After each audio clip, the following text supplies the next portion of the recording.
손흥민 마지막 월드컵 가는 길 확정. 10경기 전승이 필요한 진짜 이유. 2024년 전에 없는 내용을 겪은 대한민국 축구의 불행 중 다행인 소식이다. 손흥민 이미지값 5억, 조기 축구에 뜬 손흥민 인성에 팬들 환호성. 손 아카데미의 아동학대 피소 사건은 애초에 손흥민과는 무관한 사건이다. 하지만 해당 사건이 더욱 주목을 받은 것은 손흥민의 아버지인 손흥정 씨와 손흥민의 친형인 손흥윤 씨가 연루되었기 때문이었다. 특히 해당 협상 과정에서 디스패치에서 공개된 녹취록에 따르면 고소인은 손흥민 이미지를 지키기 위해서인데 5억이 아깝느냐, 20억 안 부른 것이 어디냐 라는 멘트로 합의를 강요하는 대목이 등장한다. 하지만 이미지를 지키기 위한 5억이 없어도 손흥민의 인성은 빛이 났다. 비시즌 한국에서 휴식을 취하고 있는 대한민국 축구대표팀 캡틴 손흥민, 토트넘 이 동네 축구장에 깜짝 등장했다. 한 축구팬이 28일 온라인 커뮤니티에 사진, 영상과 함께 손흥민과 공찬 후기를 올려 이런 사실이 알려졌다.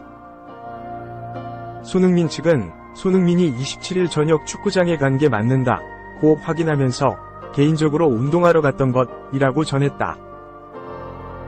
게시글 속 영상에서 손흥민은 흰색 점퍼와 반바지를 입고 그라운드를 누빈다. 손흥민은 화려한 발재간으로 상대팀 선수를 요리조리 피한 뒤 같은 팀 동료에게 패스를 내줬다. 공을 지키는 과정에서는 스스로 공을 받고 미끄러져 엉덩방아를 찍고 뒤로 한 바퀴 구르기도 했다.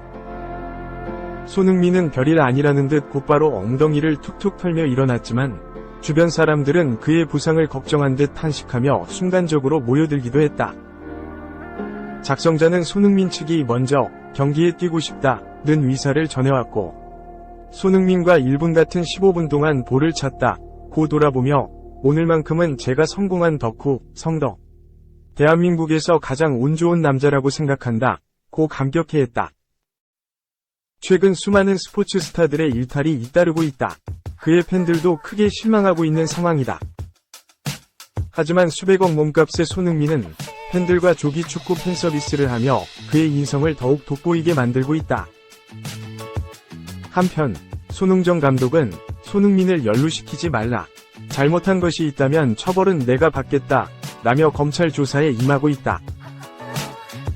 지난 27일 말레이시아 쿠알라룸푸르에 위치한 아시아 축구연맹 본부에서 2026 국제축구연맹 북중미 월드컵 아시아 3차 예선 조 추첨이 진행됐다. 한국 국가대표팀은 이라크, 요르단, 오만, 팔레스타인, 쿠웨이트와 한 조를 이뤄 11회 연속 본선 진출에 도전한다. 설레발릴 수 있지만 대표팀 입장에서 역대급 꿀조라고 해도 과언이 아닌 수준이다. 대표팀은 2차 예선 조 1위를 수성하며 피파 랭킹에서 호주 23위를 따돌려 3차 예선 톱시드 1포트에 이름을 올렸다. 강팀 일본과 이란을 피할 수 있다는 점에서 숨을 돌렸다. 이번 조 추첨 또한 가장 긍정적인 시나리오로 흘러갔다. 이 포트에서 호주와 AFC 아시안컵 2연패 카타르를 피해갔고 비교적 약체로 평가받은 이라크를 만났다. 다소 신경 쓰이는 건 3포트의 요르단이다. 요르단은 올해 1월 열린 2023 아시안컵에서 대표팀의 탈락을 안긴 난적이다. 에이스 손흥민, 토트넘 호스퍼과 무사 알타마리, 몽펠리에 HSC 및 리벤지 매치가 성사돼 눈길을 끈다.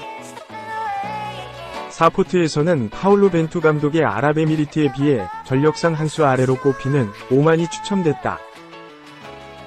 5. 6포트 역시 정치적으로 엮인 탓의 한 조로 편성된다면 골머리를 앓을 것이 유력했던 중국. 북한을 피했다는 점에서 행운 그 자체다. 대표팀이 중동바에서 월드컵 티켓을 놓고 싸우는 것은 이번이 처음이 아니다.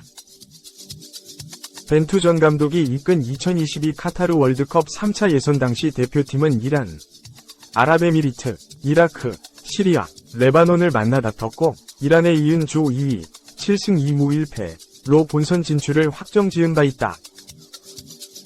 2. 침대 축구 장거리 이동이 변수. 감독 후보는 면접 중. 우리 축구대표팀은 월드컵 3차 예선에서 중동 5나라와 격돌합니다. 비교적 수월한 조 편성이라는 평가 속에 이르면 다음 주 새 사령탑이 발표될 가능성도 있습니다. 조은지 기자입니다. 화려한 라인업을 자랑한 축구대표팀은 지난 2월 아시안컵 4강에서 피파 랭킹이 64계단이나 낮은 요르단에 덜미를 잡혔습니다. 클린스만 감독의 경질까지 이어진 충격적인 패배. 요르단 팀이 정말 많은 준비를 했고 좋은 경기를 했다고 칭찬받아야 한다고 생각하고요. 특유의 시간 끌기, 이른바 침대 축구와 안방 텃세, 일방적 응원까지 중동 축구는 늘 변수가 많습니다. 하지만 피파 랭킹이나 역대 전적에서 우리는 월드컵에 직행하는 조 2위 사수는 무난하다는 평가입니다. 아시아에 배정된 티켓이 8.5장으로 2배 늘어난 것도 느긋한 지점입니다. 우리 실력 발휘만 한다면 11회 연속 월드컵 무대를 밟는 건데, 다만 이동 거리는 변수가 될 수 있습니다. 당장 9월 첫 단추만 해도 안방에서 팔레스타인을 만나고 오만 원정을 떠나게 됩니다. 대표팀 주축인 유럽파의 경우 장거리 이동에 역시차라는 이중고로 컨디션 관리에 애를 먹을 수 있습니다. 축구팬의 흥미를 끌만한 흥행 포인트가 없다는 점은 아쉽습니다. 신태용 감독의 인도네시아나 벤투 감독이 이끄는 아랍에미리트, 북한과 중국처럼 빅매치를 이룰 만한 상대가 모두 다른 조에 배치됐습니다. 예선 상대와 일정이 나온 가운데 새 사령탑 선임도 속도를 내고 있습니다. 축구협회 전력강화위원회는 감독 후보를 4-5명으로 추렸고 화상 면접과 대면 인터뷰를 통해 철학과 비전 등을 검증하고 있습니다. 국내파일지 해외파일지 가능성은 반반인데 협회 고위 관계자는 YTN의 정몽규 회장이 정무적 판단까지 고려할 거라며 외국인 사령탑에 무게를 실었습니다. 3. 신이 내린 월드컵 한국 조편성. 이젠 축협만 잘하면 된다. 한국 축구가 북중미 월드컵 3차 예선에서 역대 최상의 조편성을 받아 11회 연속 월드컵 본선 진출에 청신호가 켜졌다. 지난 27일 말레이시아 쿠알라룸푸르의 아시아 축구연맹 본부에서 진행된 대회 3차 예선 조 추첨 결과 한국은 이라크, 요르단, 오만, 팔레스타인, 쿠웨이트와 함께 B조에 편성됐다. 특이하게도 한국을 제외한 5개 팀 모두 중동팀이라는 것이 눈에 띈다. 한국 입장에서는 최상의 시나리오라고 할 만하다. 한국은 지난 2차 예선에서 조 1위를 차지하며 피파, 국제축구연맹, 랭킹 포인트에서 호주를 따돌리고 아시아 톱 3자리를 지켜내 3차 예선 톱시드를 배정받았다. 이로써 한국은 3차 예선에서 같은 톱시드, 1포트에 포함돼 가장 부담스러운 강적이었던 일본과 이란을 모두 피하게 됐다. 또한 이번 조 추첨에서는 각 포트별로 가장 부담스럽다고 평가되던 상대들을 모두 피해갔다. 최대 변수였던 이 포트에서 유럽식 축구를 구사하는 호주와 아시안컵 2연패를 차지한 카타르를 피해 그나마 세 팀 중 가장 약하다는 이라크를 만나게 됐다. 3포트에서는 지난 아시안컵에서 한국 축구의 1무 1패의 굴욕을 안겨준 요르단을 만나게 됐지만 남은 상대가 아시아의 또 다른 강호인 사우디아라비아와 우즈베키스탄이었던 것을 감안하면 크게 아쉬워할 만한 결과는 아니다. 4포트에서도 파올로 벤투 전 한국 대표팀 감독을 이끌고 있던 복병 아랍에미리트를 피해 전력상 한 수 아래로 꼽히는 오만을 만나게 됐다.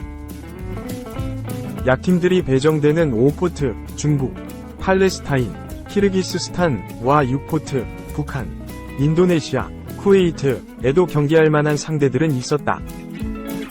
중국과 북한은 전력상으로는 한국과 상대가 되지 않지만 정치적 특수성으로 인해 경쟁의식이 강하고 텃세가 심한 원정 경기 일정이 부담스러운 상대들이었다. 또한 인도네시아는 한국 축구가 40년 만에 올림픽 본선 진출을 좌절시킨 신태용 전 한국 대표팀 감독이 지휘봉을 잡고 있다. 이들을 모두 피하고 팔레스타인과 쿠웨이트를 만나게 된 것은 한국 축구로서는 천운에 가깝다. 피파 랭킹에서 한국은 22위로 B조 6개국 중 가장 높고 나머지는 모두 50위권 밖이다. 이라크 55위, 요르단 68위, 오만 76위, 팔레스타인 95위, 쿠웨이트 137위 순으로 따르고 있다. 물론 피파 랭킹이 전부는 아니지만 한국과 다른 팀들 간의 전력차가 있다는 것을 보여준다. 역대 전적에서도 모두 한국이 우위에 있다. 한국은 이라크를 상대로 통산 9승 12무 2패를 기록했다. 요르단은 3승 3무 1패, 오만에는 4승 1패, 쿠웨이트에는 12승 4무 8패다. 팔레스타인과는 아직 A매치를 치러보지 못해 이번 3차 예선이 첫 맞대결이다. 물론 한국 축구로서도 마냥 방심은 금물이다. B조에서 가장 부담스러운 상대는 요르단과 이라크다. 요르단은 객관적인 전력에서는 한국보다 떨어지지만 만날 때마다 쉽지 않은 경기를 펼친 바 있다. 특히 지난 2월 카타르 AFC 아시안컵 4강전에서 손흥민, 이강인 등 역대 최고의 멤버로 구성됐다는 한국을 압도하며 0에서 2위 완패를 안긴 것은 두고두고 흑역사로 남았다. 물론 당시엔 한국 축구가 위르겐 클린스만 감독의 무전술과 선수단 내분 등으로 정상적인 상황이 아니었다는 것은 감안해야 한다. 이라크 역시 상대 전적상 우위지만 맞대결의 절반 이상이 무승부였을 만큼 쉽게 승리를 장담할 수 있는 상대는 아니다. 더구나 이라크 대표팀을 이끌고 있는 스페인 출신 헤수스 카사스 감독은 최근까지 한국 축구 대표팀 차기 사령탑 후보로 물망에 오르고 있는 인물이어서 기묘한 만남이 성사됐다. 3차 예선의 최대 변수는 상대팀의 전력보다도 오히려 장거리 원정에 따른 이동 부담과 중동 특유의 침대 축구, 시간 지연 플레이가 될 전망이다. 5개국 모두 중동에 위치해 한국과 지리적으로 멀리 떨어져 있고 비행기 직항편이 없기에 원정 경기를 치를 때마다 12시간 이상 이동이 불가피하다. 홈과 어웨이 경기를 번갈아 치러야 하는 일정이 되면 선수들이 시차 적응 문제로 컨디션 관리에 어려움을 겪을 수 있다. 상대팀들이 모두 한국과 전력차가 큰 만큼 한국을 상대로는 라인을 내리고 수비적인 플레이를 펼칠 가능성이 높다.